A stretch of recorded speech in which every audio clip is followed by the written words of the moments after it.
I would say so much has changed and also not much has changed. When you're pregnant, it's your first child and you're looking on Instagram because that's so much of our society is on Instagram now, right? And you're seeing the matching onesies and the matching little swaddle and the outfit and the headbands and the blow dry and the perfect makeup. And you're expecting for that to be your postpartum. You're seeing the perfect breastfeeding photos of everything is like happy and peaceful, and you're expecting that to be your postpartum. You hear about giving birth a certain way and having it be this incredible experience and no epidural and this and that, and you're expecting that to be your experience. And for most of us, even for the people that are posting those pictures, that is not their experience. A lot of younger millennials that I know are really questioning themselves and questioning, what did I get myself into? Because the thing is that as each year passes and as each new challenge comes up and as each new situation comes up that again after again you weren't prepared for, I think there comes a time when you really have to look at yourself in the mirror and you have to really ask yourself, what is this? What is my life? What is it going to be? And how will I move forward? In my generation, you picked one or the other. I'm just saying, like, very powerful women. If you find them today, a lot of them do not have children, were never married. What I would like to see change in the next decade is I would really like for women to be recognized for the incredible journey that we take to motherhood, whether it's easy or hard. We don't talk about the trials and tribulations that lead us to parenthood and then thereafter. And what I really hope to see is I would love for there to be a liaison between pregnancy and postpartum.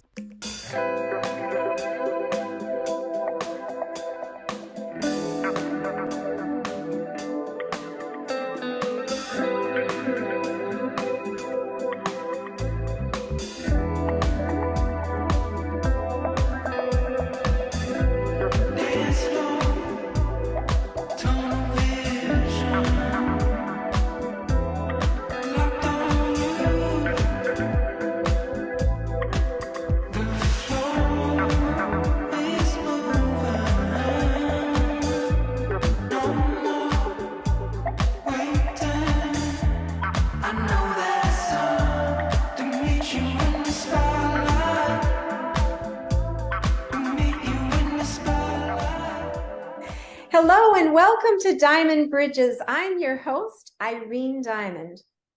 Now is the time for people of all generations to wake up to their true sense of purpose, to embrace their freedom, and to build bridges between a disjointed collective.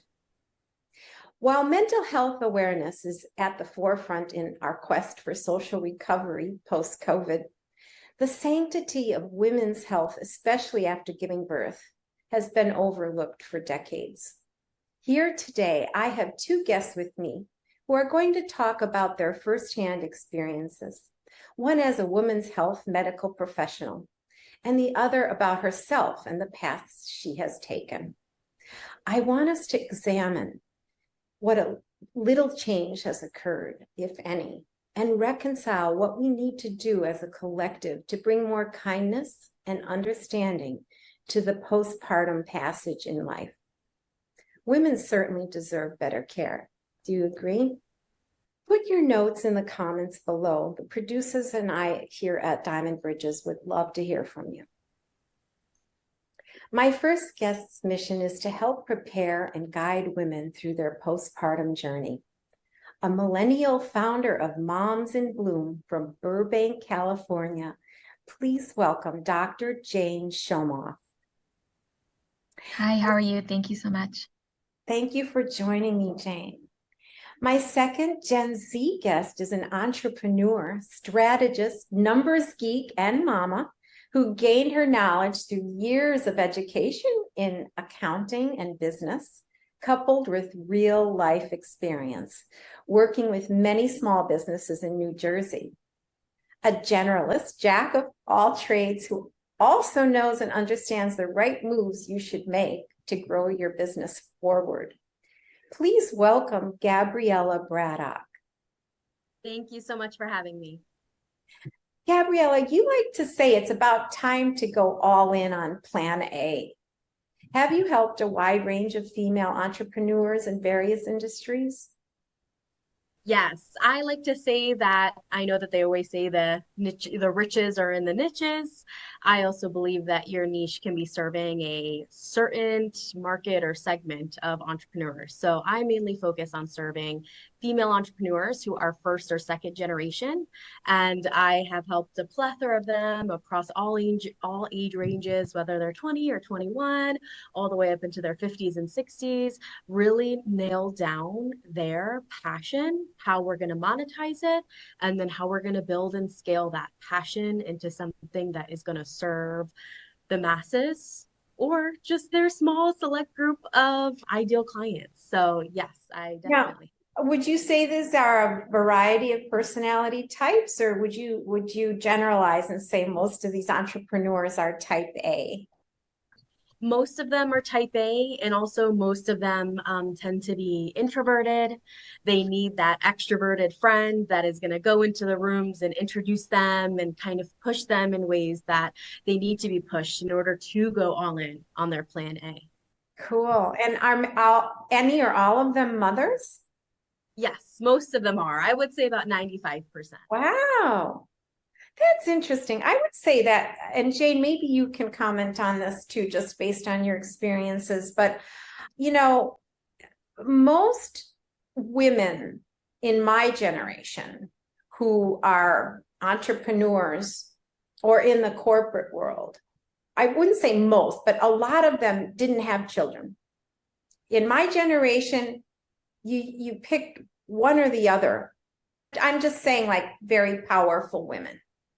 If you find them today, a lot of them do not have children, were never married, because we were kind of taught that we should choose one or the other. Mm-hmm. I have 4 kids.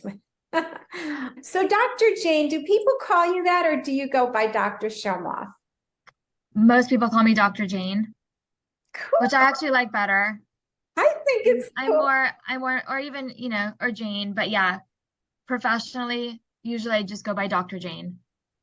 I think it's catchy and it's easier than Dr. Shomof, because most people are going to mispronounce that anyway. Yes. And I mean, how cool to go by first name. I mean, like, I know. Beyonce. I feel like I should have a talk show. Oh, it's so great. I love it. I love it. And you have a few children too. I do. I have 3 children. And Irene, when you were talking about the entrepreneurs of your time, the women entrepreneurs, I find that now you can do both. I've always thought that I could do both. That was always just my mindset. I did both my entire time, like going to school, getting my doctorate. I got my doctorate, actually started getting it when I found out I was pregnant with my 3rd child. I know that didn't happen on purpose. Oh my God. Not that crazy, but oh, so you decided to go to school back to get your doctorate, and then you found out you were pregnant. Exactly.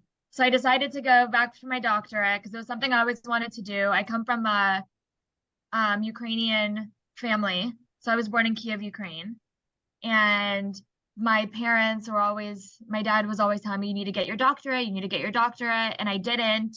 And I got my master's, I got licensed, I had 2 kids, and then I felt like it was the right time to go back. So I signed up, and then a week later I found out I was pregnant with my 3rd kid. When you say your father was encouraging you, was it always on the agenda kind of to become an MD? Is that something that you knew you were going to do when you started? So for my parents, education was always incredibly important. And especially for my dad, he didn't feel like I'm done until I'm done. And like kind of the highest degree you can get is your doctorate. And not to digress, but growing up as being raised in a Jewish family from Ukraine with everything that happened in Eastern Europe and that whole history, the one thing that you could never take away was your education.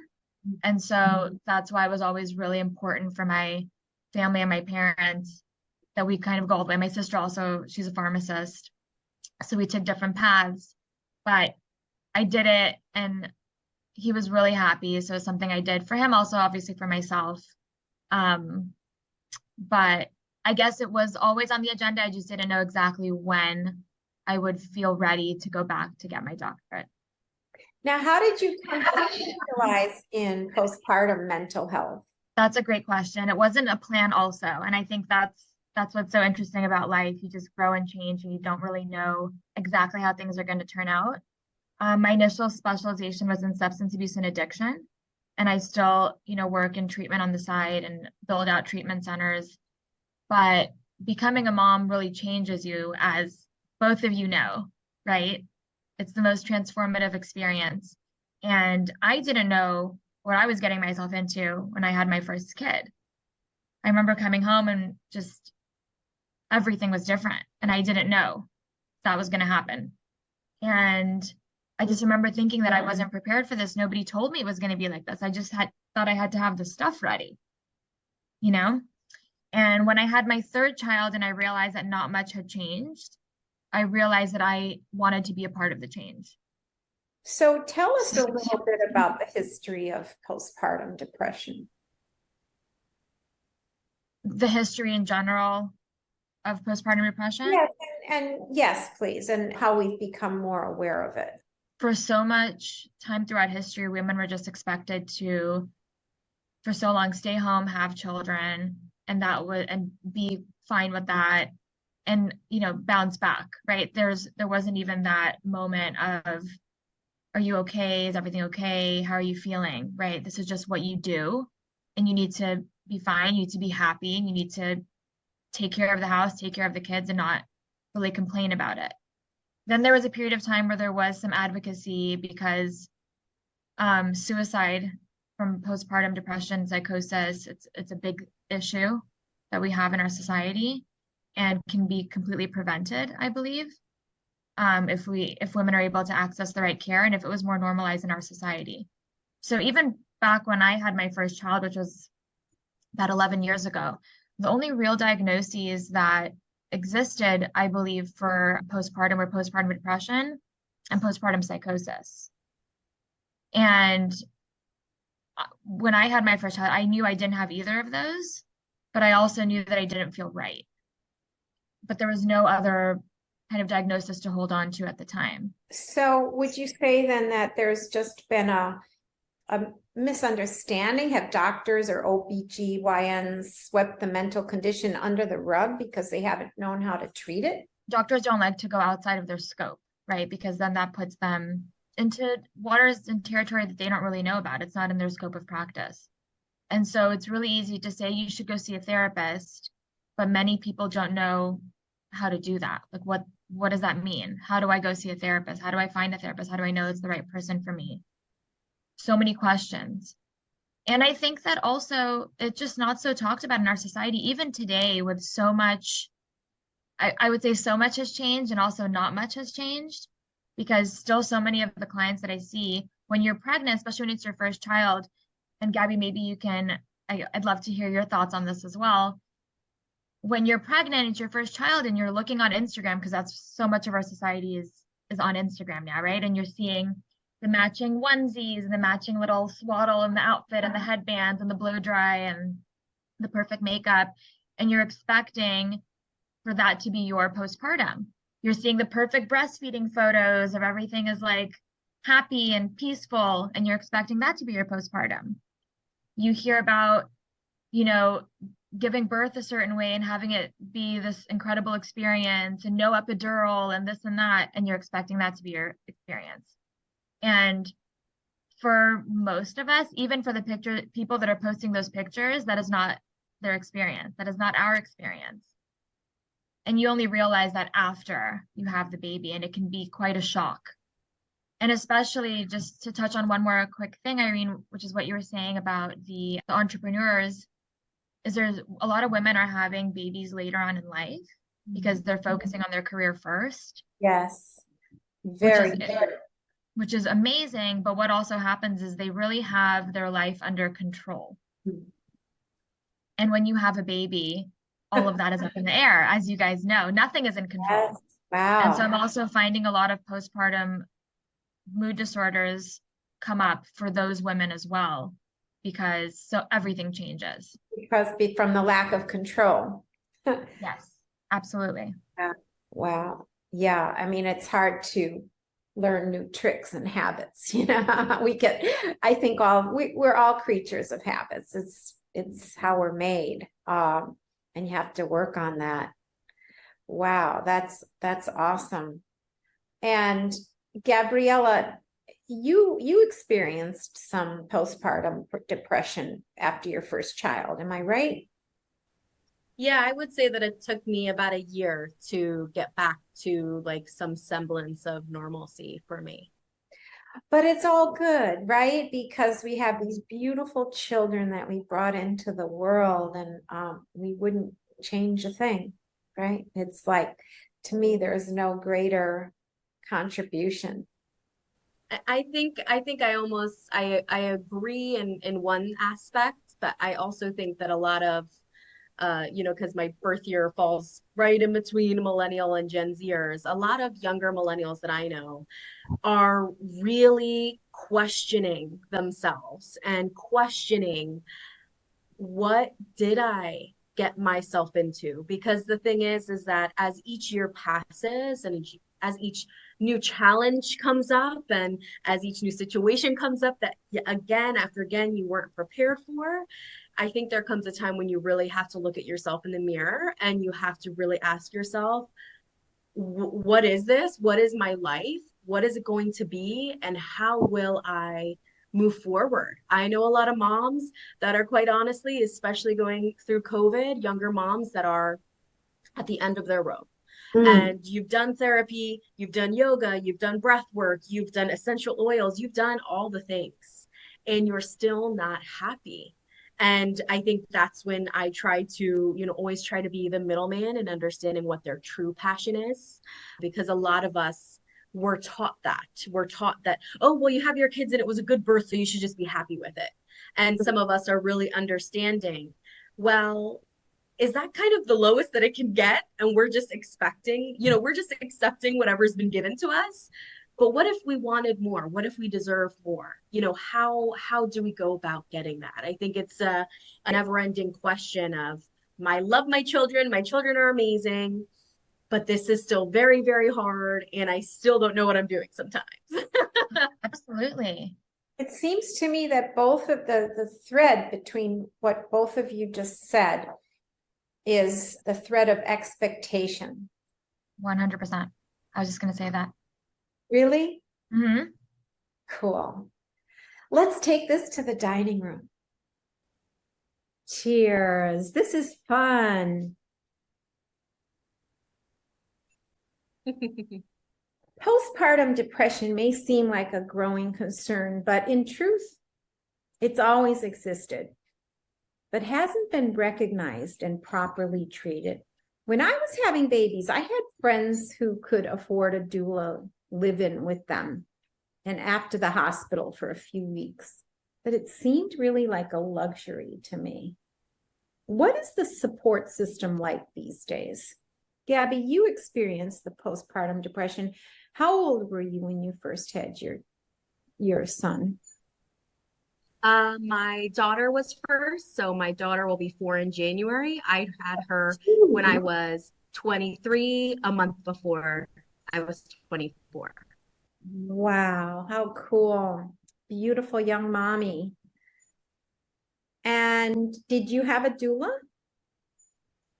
No, I used midwives, and at times, if you at that point in time, it was my belief that if you hired both, it was almost like stepping on each other's toes at times, because the midwives that I used always had 2 to 3 midwives that were assigned to you, so it's not that you were ever left alone. In hindsight, I think I have a lot of doula clients that I work with now, so if I ever do decide to have a third, I have a slew of options to pick from, which I'm very happy about, but I didn't use a doula for my first two. So would you ever consider having a live-in, like for a few weeks after the hospital?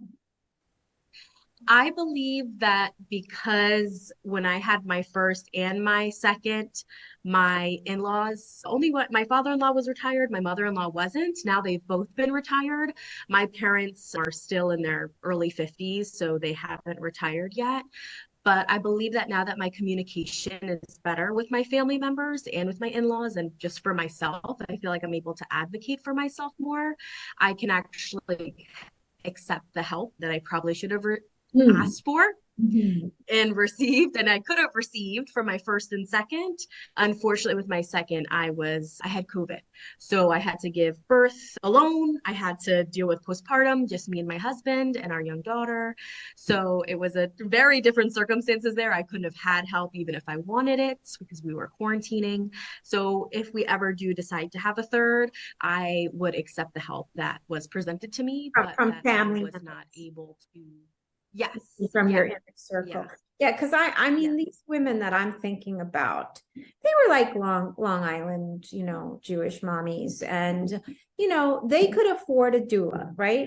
But I don't know that they really discussed any depression that they were. Okay, I just think that the doulas were there to help them, just to ease into the whole lifestyle. Again, I really feel like the subject, if anyone was experiencing depression, it wasn't discussed. We did not talk about that. Thank God I didn't have that. I honestly, I just fortunately did not experience this.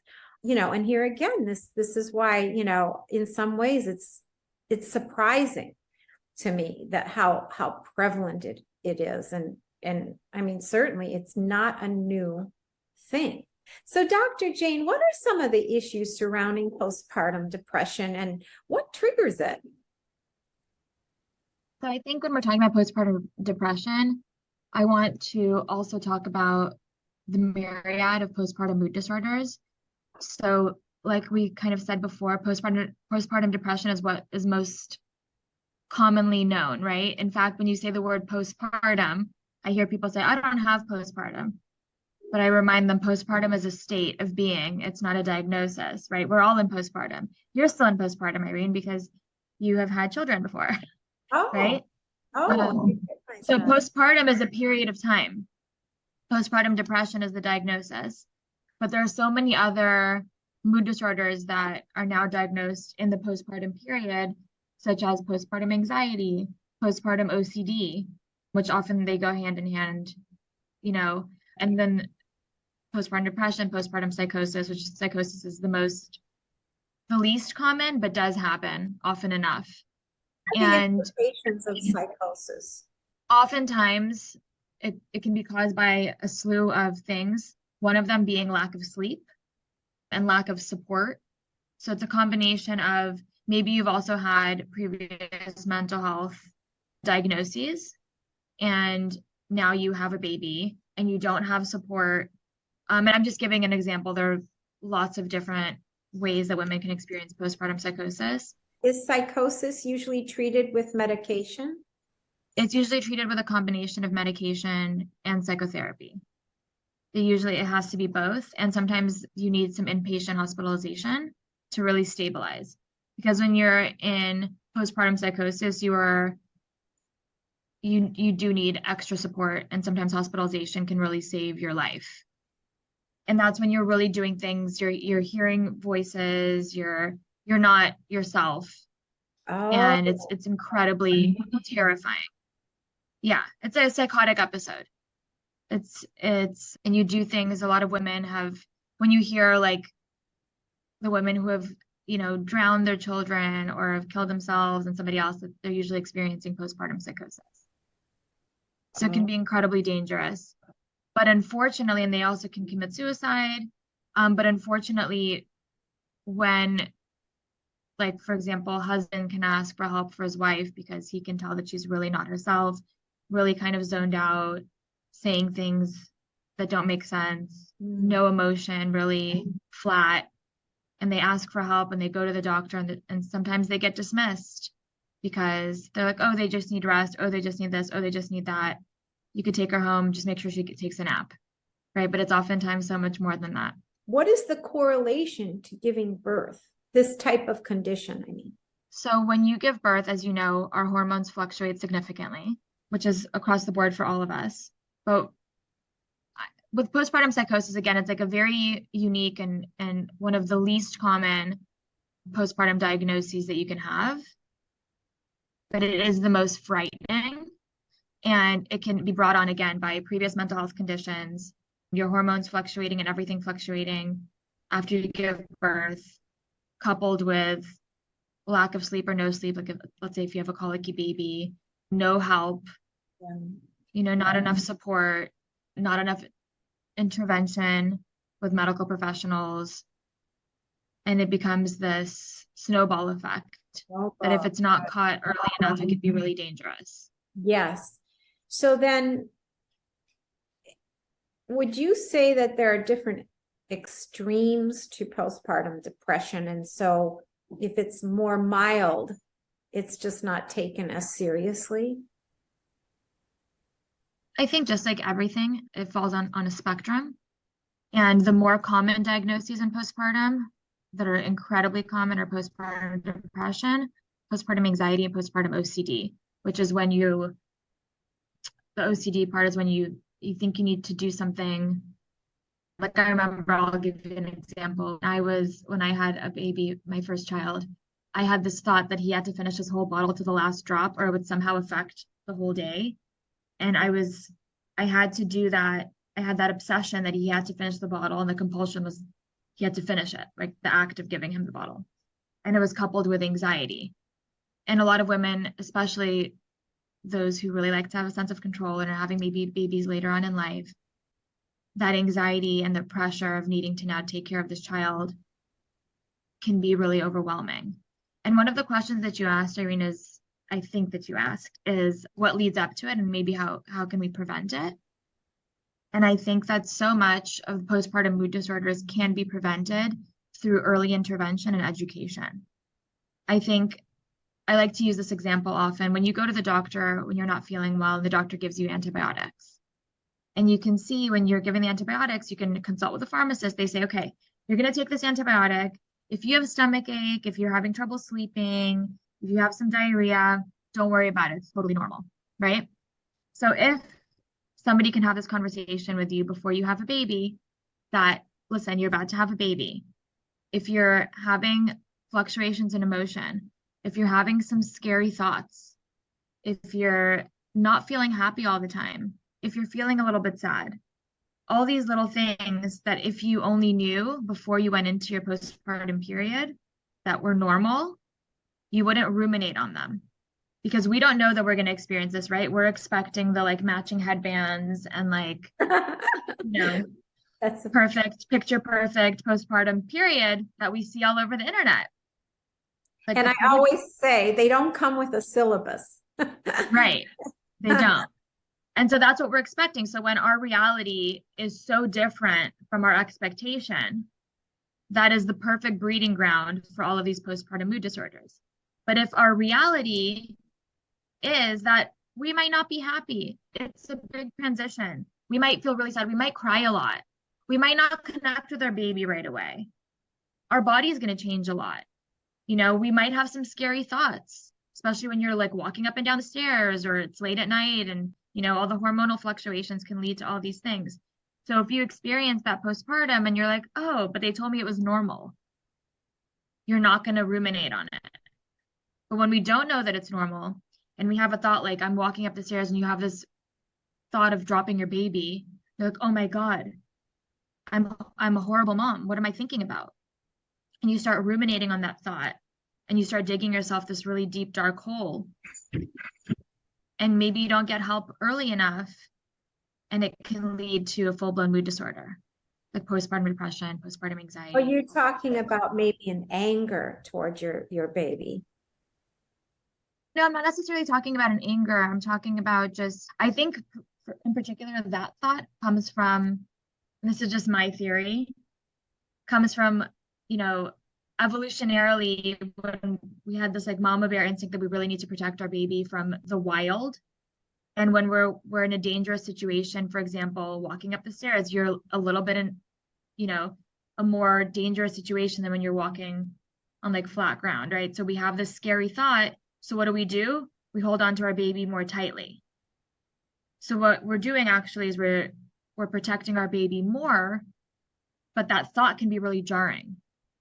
So we're not having any, I mean, we're not having any anger toward our baby in that moment. I see. But there can be a little bit of resentment sometimes toward the baby because the baby has completely changed your life, right? Maybe last Saturday you were sleeping in or having a lovely breakfast with your partner, and this Saturday life is totally different, and you kind of have this grieving process of what your life used to be like versus what it is now. And until you kind of mesh together and you find your new normal, that transition can be really trying. It takes us that sense of responsibility. I mean, you can't just leave the house whenever you feel like it, right? Or spend the weekend somewhere, Exactly. Yeah. Mm-hmm. So I hope all of that made sense. So I want to pivot to discussing the Plan B pill. So Gabriella, you use Plan B treatment. We're not here to judge, and I want you to feel like you're in a safe space talking with us about it. Could you please tell us about some of the issues that you were facing at that time? Well, I wouldn't really say that it was an issue that I was facing. It was that I was sexually assaulted. So I think that's a pretty big, I wouldn't necessarily say that's an issue. I think that's kind of undermining what occurred. And it's not also so much a treatment as, again, just a pill that you take when you know that the night before or a few days prior, something occurred. For me, it was non-consensual. And while I was traveling during my senior shore, I was sexually assaulted, and I had to ensure that I was not going to be having a baby with the person that sexually assaulted me. I was not interested in having that as my life partner or anything along those lines. So my friend drove me to our local Walgreens, and I bought a Plan B pill, which is all very normal. I graduated high school in 2013, and all of that was the norm, at least through my generation. Plan B is a norm. I'm not saying that people are popping it every single night. I think in the political space, a lot of people tend to just overwhelm everything and just oversay things that just simply aren't true. A lot of people that are using Plan B don't want to have to use it. I didn't want to have to use Plan B. I also didn't want to be assaulted. Unfortunately, that was the situation that I had found myself in. So once I took Plan B, I had my period and I was, life moved on and I just swept everything under the rug. No one knew, just like similar to how we're talking about and Dr. Jane's sharing, that you're walked through your birth plan, but you're not walked through your postpartum plan. For younger women. We're walked through our period and we're not walked through accurately how to plan if we are assaulted, which is extremely common. If you're in a room with 10 women, you can probably safely assume that around 6 or 7 of them have been assaulted in some way, shape, or form. No one's playing God by making sure you weren't assaulted. It's simply you haven't had to experience it. So when people say, "Oh, I'm so sorry that happened to you," it might have happened to someone in your family, someone that you love as well. So I always ask that if you want to apologize to me, also go ahead and let's have that honesty with the real family in our circle and our friends, and truly be the resource. Similar to what Dr. Jane was saying earlier, I think a lot has changed and not a lot has changed. I think that in many cases, people are going to want to walk through things with you, but it's really not going to help. Tell me how you were sexually assaulted. It's like, that's not like that. That was very traumatic and I had to go through therapy, but I didn't go to therapy until I was 26 years old because I actually convinced myself it didn't happen until I was like 22. Mm-hmm. So was it like 10 years after almost? No, I'm 27 now. I was 18 then. So it was like 4 years after. Mm-hmm. Yeah, 3 or 4 years after that I truly realized what happened to me because as a woman, I was like, oh, well, it's okay. That's all right. It just, until I really sat with it long enough And I had just completely repressed it to save myself, to save myself from having to walk through that. But luckily enough, I've had an amazing partner who I met, when I was 18, turning 19. So with the safeness of that relationship, I've been able to heal a lot of the trauma that I probably wouldn't have otherwise. So you Good for moved you. on in a relationship. Did you already have a child before you went for therapy on this? Yeah, I had already had my daughter and my son. So that trauma was still there somehow, even if you weren't totally aware of it. And you went, and then you finally decided you were going to seek therapy to work this through.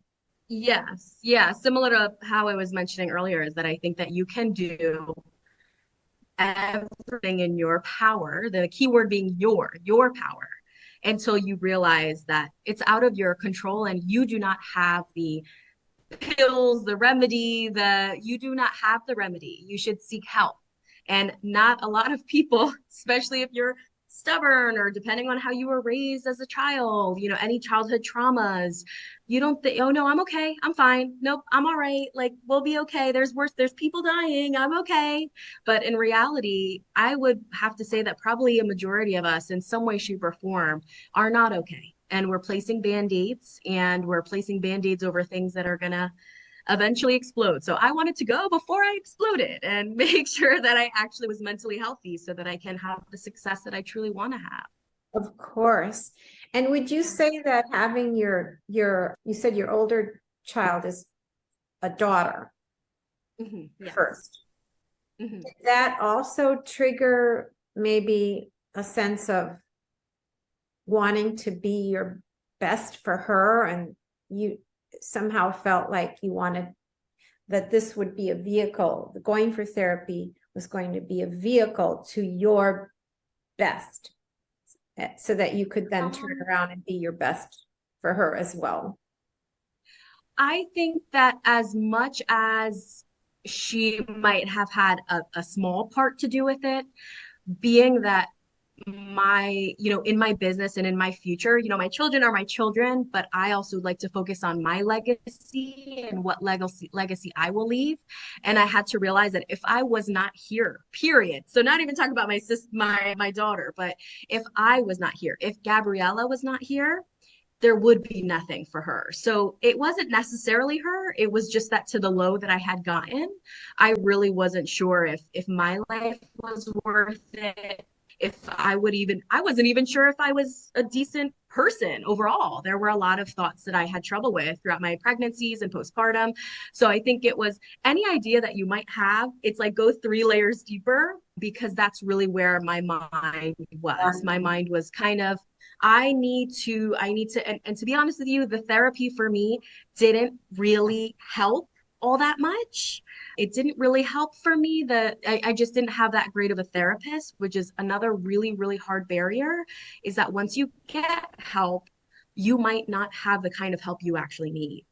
But in actually opening up and the little tidbits I did receive, I realized that I had a lot of childhood traumas that I was just projecting. So it was more so me being okay for me, and me being okay so that I could continue to be here 10 years from now, or even a year from that point in time. And I think my daughter would, as she gets older, I'm sure she'll be very proud of me that I actually got help and that I worked on those things instead of just putting it off and not knowing where I would have been, not knowing what kind of mental state I would have gone to. So it took work on your part. You did most of the work. You did all the work. Yeah. And we have to do it for ourselves. We're raised as children, and there are some people who have extremely attentive parents as we get older that are maybe very intuitive. I have a lot of friends that parents are very, very active in their lives from an emotional standpoint. But I would have to say again that that's very important to have kids, to raise them, but then to continue to be in their life as an emotional support system, and not just laughing that you're some sort of fail-safe financial support system, because I think it's the cute thing that every like older parent likes to say, like, yeah, whenever he needs money, he calls me. I don't know if that's something you should be proud of. I think that you should seek to have an emotional connection and relationship with your children, because they're still children, even if they're in their 30s or 40s. Mm-hmm. Oh, that's interesting to hear from you. Yeah. Dr. Jane, do you prescribe therapy for your patients, or how does that, or do you provide it? Yeah, so if I can quickly also just say a quick thing to Gabby based on what she said. First of all, I love that you're speaking out about your experience. I think it's so important that we normalize the entire human experience, the entire woman experience, and you're absolutely right in everything that you said. And I thought it was really interesting that you mentioned that, you know, you were assaulted as a teenager, and then in your 20s after you had your kids is when you found it to be the right time to get help. And what I say to my clients often is that your trauma comes back to you when you're ready to process it. Oh, I like that. So when you were 18, you said you were 18, right? When it happened? When you were 18, you weren't ready. You had to protect yourself, and that's why you shut it out, because you were not ready to process it. I also feel like becoming a mom really opens you up in a way that maybe nothing else can. And it allows you to be able to start working through all of these things that you didn't work through in the past. And so amazing for you to realize that and to take the time to work on yourself and to be the best, to keep being the best you can be, because that is in our control, and that's the only thing that is in our control. You know, we can try to be the best parents that we can be. How that's coming after our children, that's out of our control, unfortunately. We just can try our best and to keep growing and learning, because it's a lifelong process. But I think that you were ready to work on yourself at exactly the right time. And, you know, with therapists, we're just people too, right? And so you're not going to vibe with every single person you meet. And I think that it's so hard in our society to even look for a therapist, that process in and of itself, to look for a therapist, to reach out to a therapist, to make an appointment with the therapist, to go to your first session, right? Then you kind of feel like you're stuck with this person that maybe you don't really connect with. Maybe you're not really connecting with everything they're saying. And that's okay. But you don't want to go through the whole process again, right? Of retelling your story and trying to open up. So it's absolutely so important to have that initial consultation, to be able to see if you're really connecting with this person that you're ready to share your, you know, innermost self with. And it's also important to acknowledge if you're not connecting with them, right? And to really look for therapists who specialize in what you're looking to work through is really, really important. And so to circle back to your question, Irene, that you first asked me when I started speaking earlier, the way that, so I'm a licensed psychotherapist. I'm a doctor of clinical psychology. So in our practices, we do provide therapy to clients.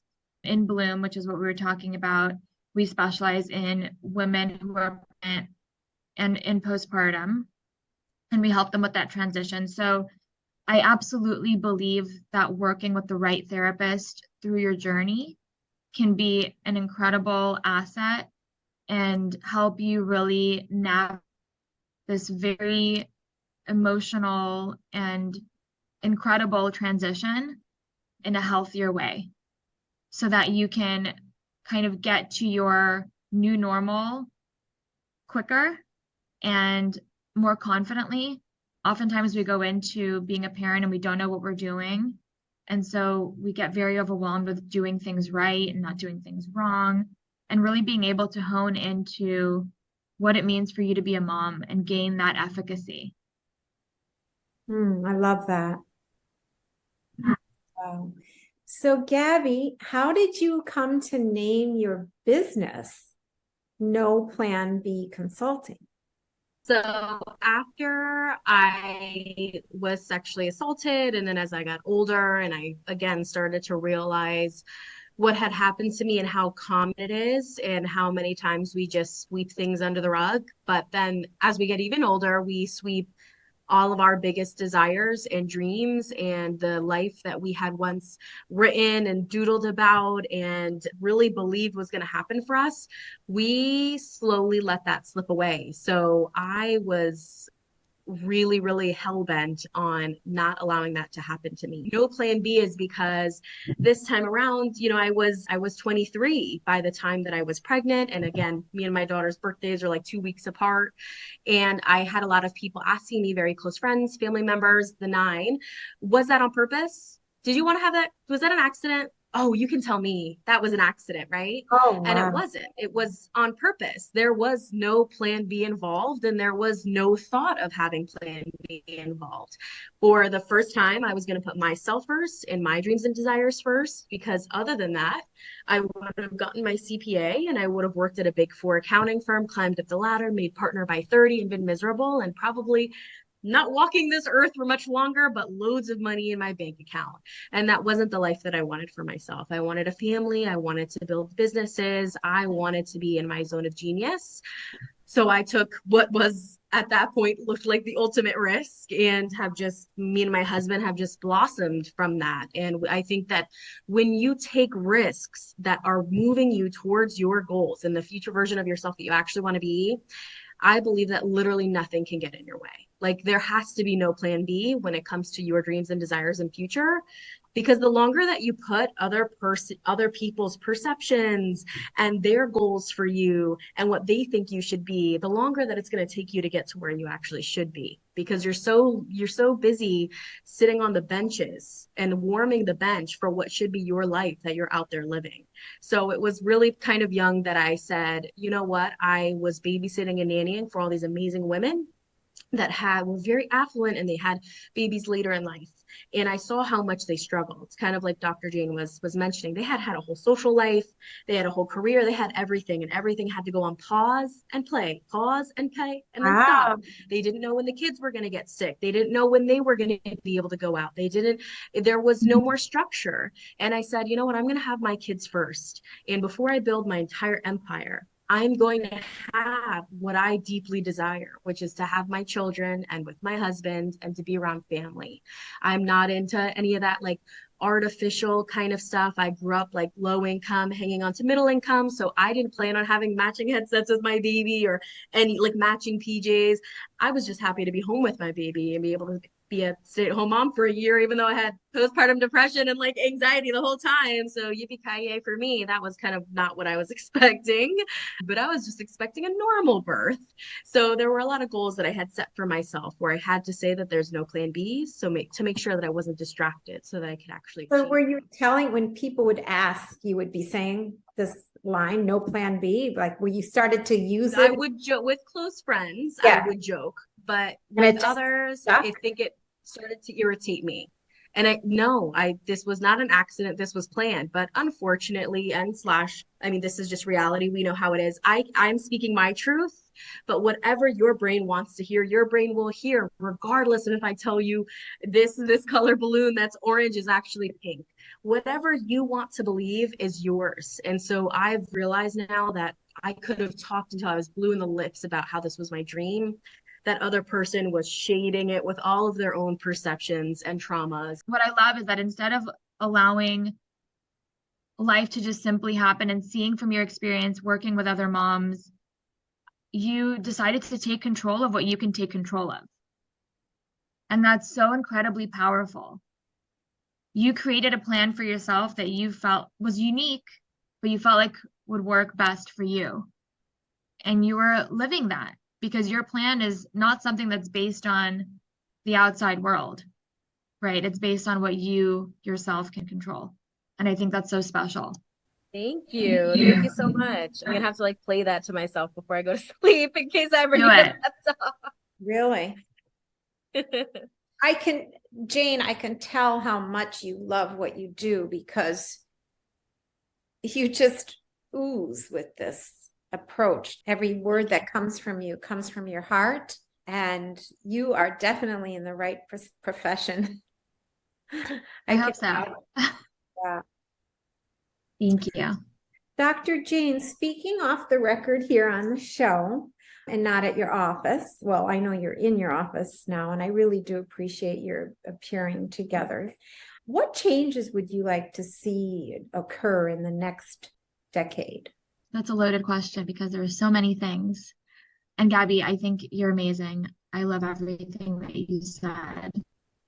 And this idea of a normal birth, that we don't know what that is really, because every process is so unique, everybody's journey is so unique. And in terms of what I would like to see change in the next decade is I would really like for women to be recognized for the incredible journey that we take to motherhood, whether it's easy or hard based on how long you try to get pregnant, right? Gabby, your experience was quick. For so many women, it's not that way. And everything is hidden for so many people. We don't talk about the trials and tribulations that lead us to parenthood and then thereafter. And what I really hope to see is I would love for there to be a liaison. And that's part of our journey with Bloom, is a liaison between pregnancy and postpartum. So when you're at your doctor's appointment with your OBGYN and you're getting ready to have your baby, that your doctor provides you with a gentle handoff to your next care person, which is going to be somebody that's a postpartum specialist, kind of like some of our specialists at Bloom, where they then help guide you through that next phase. Because what happens is you go to your OBGYN appointment, you get ready to have your baby, go to the hospital, you have your baby. Now you've been seeing your doctor now weekly at this point, right? Then you have the baby, they check you physically because that's what they're qualified to do, right? That's what they know about. The pediatrician comes and checks the baby physically, but at no point does anybody walk into your room and ask you, how are you doing? How are you feeling? Let me help you now with your transition, right? And we hope that we can be part of that change so that we're one of our postpartum specialists or somebody else like us can come to your room and say like, hi, I'm so-and-so, I'm here to help you with your transition. You can call me at any time. This is what you can expect. Let's go through this together. How are you feeling going through this incredible change? And I think that's going to make an incredible difference. And I truly believe if there was a person like that that's fully covered by insurance, that is just literally part of the process. Mm-hmm. Like you get the person's card at your last OBGYN appointment, and there you don't have to think about who am I going to call? How am I going to find someone? How do I talk to somebody about how I truly feel? Because I'm not comfortable, I'm ashamed of my feelings. And I truly believe that that is going to be a big, big difference in the amount of postpartum mood disorders that we have today. Thank you so much. Let's take this to the living room now for the talent segment. In the talent segment of Diamond Bridges, I like to demonstrate how the development of talent leads to sense of purpose. And in Gabriella's case, her creativity aligned with her healing process. Gabby, what can you tell us about the monologue that you have to share with us and how it emerged? So my decision to go into deeper healing through therapy and through other kinds of just starting to be more honest with myself also began in 2021. I took a speaking course by Cornell Thomas, and inside that course, I had the core knowing that I was going to share my story. Now that it's almost been 2 years since I took the course, which is like about an 8 to 10 week course where you work through creating your speech that you can use, I realized that this was just such a small part of my story and my healing process. But like Dr. Jane says, it all happens in due time. So I have two aspects here. I have some of the written. I always love quotes. I always have. My father's a Colombian immigrant who came here when he was 8. So he was my first development coach, as many say. Didn't know it at the time. So my mentality and my personal development, I all learned from my dad, Jim Rohn, all the greats. So I took a different program that I also took at the end of 2020, where this was one of the inclusions in it. And so some of the sayings on this include, gotta take a deep breath. It's time to focus on you, from a Lizzo song that was popular at the time. And I just wrote different kinds of ideas of what the higher version of myself looked like. And you can think that, higher version almost in these days has come to be more of like a holistic term, but I like to think of it as the healed version, you being more healed, being more helped. What does that look like? So I was able to just write all the things that I really wanted to start taking care of myself. I really wanted to start loving me again. And so that was just, my drawing that I did. And then my speech, which I can start whenever. I just have to read it off my phone since I'm using my laptop. I decided to do about 2 years ago now with the help of Brunel Thomas. Oh, please share it with us. Okay. So know that it's written like a speech. So it does have some call and response. I know that it's only 3 of us on here, so don't feel obligated to, raise your hands or anything. But if I took some of those questions out, I would just be pausing oddly and it would sound weird. So the title of my speech is, What Did You Expect? How I Found Myself in the Lost and Found. To all my mamas out there, and even the dads too, what kind of response did you receive when you announced you were expecting? You can give me a thumbs up if it was good. You can also give me a thumbs down if it could have been better, and most definitely was not like the YouTube celebrations that you had been binging on prior. Maybe you got balloons, maybe you got flowers, and smiles. For me, I was ecstatic. My family, not so much. Let me give you a little sneak peek into the responses I received. All the wrong kind of tears. Every single tear you can imagine in the wrong way I got. They weren't happy. They just kept telling me, you're throwing your life away. What are you doing? There were plenty of come to Jesus conversations. Have you ever expected something, like, let's say, a certain reaction and then not received it? Let me tell you about how I reached my plan B and how I had to kick that guy right out of the front door. So if you know me, you'd know that time is absolutely irrelevant. The problem is that I still live in a society that stresses this perfect timeline. You have to graduate with your master's by 21. Better get that full-time job with benefits right after graduation. The dream starter home comes at age 23. You get married at 25, your kids before 30, and oh my gosh, you don't get a chance to breathe or even realize if that was the life that you wanted to be living. Life is not one size fits all. And I realized that one day as I was washing my face and I looked at myself in the mirror. Despite all of my accomplishments, I didn't recognize who was staring back at me. She had empty eyes, a sad face, and she just was not taking care of herself. So I grabbed a hold of her and I said, what are you doing with your life? You're not happy? What about all these dreams that you had? This is a living nightmare. So I stared myself down and I said, are you with me or what? We have to have no plan B. Are you going to be my ally or my biggest enemy? Whose seal of approval are you actually waiting for?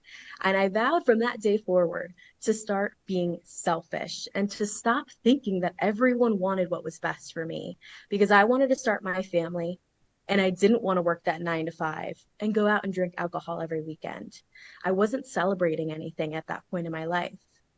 Now, flash forward, my mental health was suffering. That's obvious. Hello, why did I not know? But I was just trying to keep up with everyone's timelines and expectations of what I should do. So I ditched my plan B. I threw out all of the alcohol and I made some decisions that were on my timeline. And this is where my story gets fun. My main man, FDR, Franklin Delano Roosevelt, said courage is not the absence of fear, but rather the assessment that something else is more important than fear. And I was done waiting for the perfect time. I knew no mystical or magical creature or being was going to whisper in my ear and say, go ahead and start that family. Go start that business. It was up to me. I knew I would need to take a stand for myself and for what I deserved. I also didn't expect how many road bumps I would encounter and how many stands I would need to take again and again and again. So one of the biggest road bumps that I had encountered was having my first child. Is there anyone in the room that has experienced postpartum depression? And men, now I don't want to lose you because you should listen up because this might be your future partner. 1 out of every 7 women have battled depression, and 80% of women will feel the baby blues. But that's not what I'm talking about today. I'm not talking about any kind of baby blues. That would have been a walk in the park for me. What postpartum depression felt like for me was staring out of a window, but maybe even think of it more of like an enclosed glass box.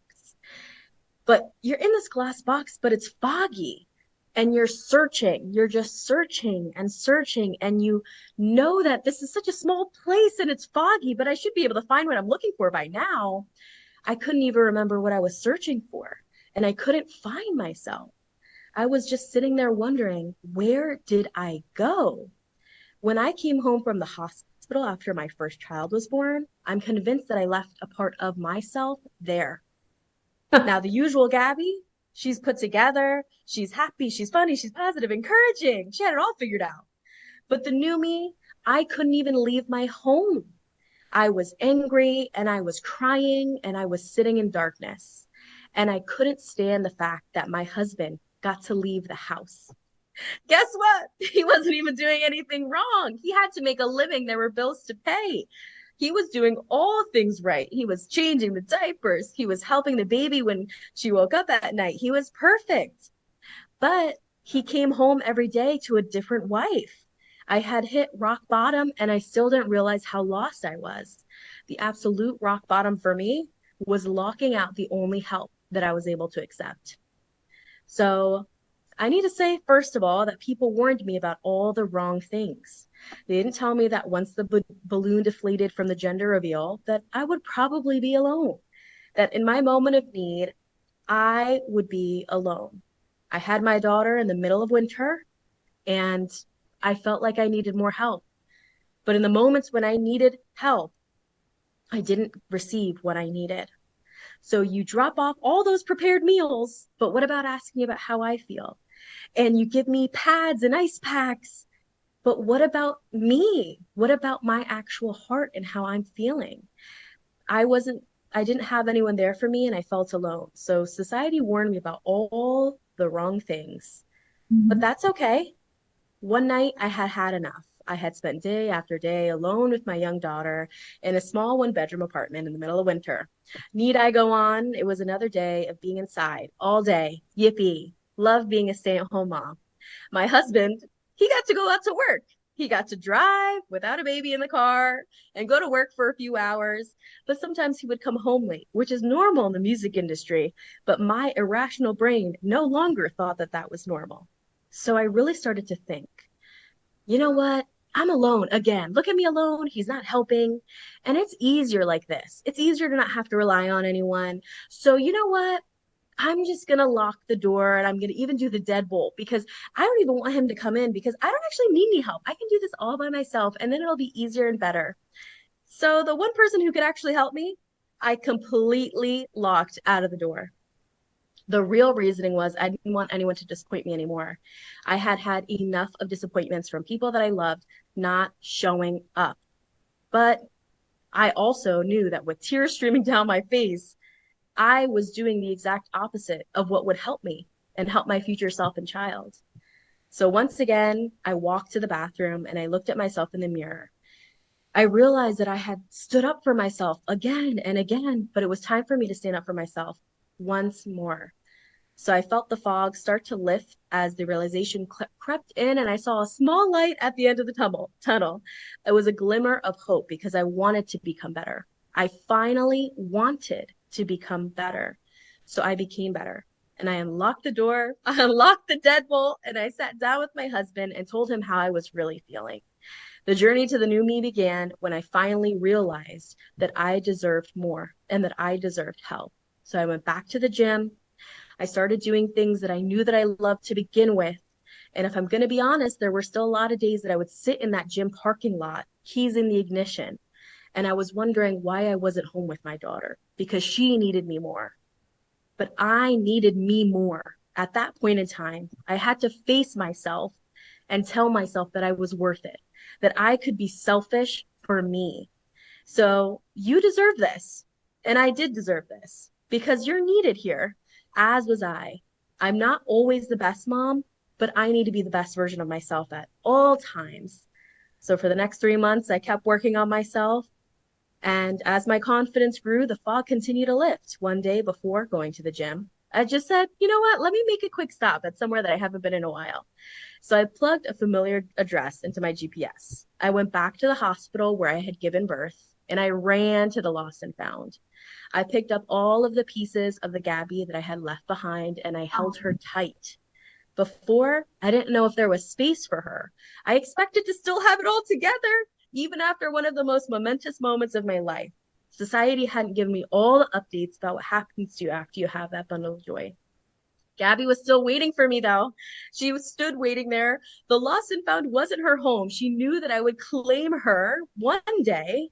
She knew that I was where she belonged and where she was loved. So I said, I found you. And always, time after time, again and again, I will always come back to me. On this journey, whether on your own timeline or society's, you're going to lose yourself. You're going to seek approval from people who don't know what's best from you. And you're going to want to take the road traveled by others. But that's not for you. As Robert Frost said, 2 roads diverged in a wood. And I took the one less traveled. And that has made all the difference. So today I want to know, what path will you take? Who will you become? And what will you choose for yourself? The path less traveled or the path that's packed and normal? Come meet me. Let's do No Plan B together. That is awesome. Excellent to hear. And I honestly think you should call it your monologue, your No Plan B monologue, because that's really what it is. It's so full of expression and just really demands our attention. Listening. Thank you. Thank you. So I'd like to thank my viewing audience for joining me. Thank you to my guests for talking intimately with me. It's my hope that from an empowered place, you continue to bring more kind-heartedness and truth into the world, as you're already doing. Dr. Jane, where can people find you? I will give your audience my direct email. It's Dr. Jane, DRJANE, at moms, MOMS, in bloom, INBLOOME.com. And you can also check us out on our Instagram at moms in bloom with an E. And do you treat patients online or only in person? We do have, most of our patients are virtual. Most of our clients are virtual just because they often have little babies. But we do also offer in person as well. And Gabriella, where can people find you? They can find me at my website, No Plan B Consulting, or in some of the networking that I do in my networking group, the Next Generation Network that I own. So both of those, and I'm also always on Instagram at No Plan B Consulting. That is like my playground. It is my safe space. You can also reach me at Gabby at noplanbconsulting.com. So see you next time on Diamond Bridges. Follow us on Instagram, Diamond Bridges Show. See you next time.